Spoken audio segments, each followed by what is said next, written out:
దేవుడు మన విషయంలో కోపడి కొన్ని కష్టాలు తీసుకొచ్చి పెడతాడు, కొన్ని నష్టాలు తీసుకొచ్చి పెడతాడు, కొన్ని ఇరుకు ఇబ్బందులు తీసుకొచ్చి పెడతాడు, కొన్ని బాధలు దేవుడే కావాలనే మనకు పెడతా ఉంటాడు. ఎందుకంటే నీవు సరి చేసుకోవాలని, నీవు సరిదిద్దుకోవాలని, నీవు దేవుని క్రమములో నడిపించబడటానికి, దేవునిలో నమ్మకమైన విశ్వాసగా ఉండటానికి, జ్ఞానము కలిగినటువంటి దేవుని బిడ్డగా ఉండటానికి, ఏమని మనము నడుస్తున్నటువంటి మార్గాలు దేవునికి అయిష్టంగా కనపడుతున్నటువంటి విధానాల్లో కనపడినప్పుడు దేవుడు మనల్ని కొన్నిసార్లు హెచ్చరిస్తూ ఉంటాడు, గద్దిస్తూ ఉంటాడు.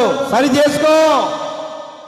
దేవుని సేవకుడి ద్వారా, వాక్యం ద్వారా దేవుడు మనల్ని గద్దించినప్పుడు గద్దింపుకు లోబడినటువంటి వ్యక్తి శిక్ష నుంచి తప్పించుకుంటాడు. హల్లెలూయా.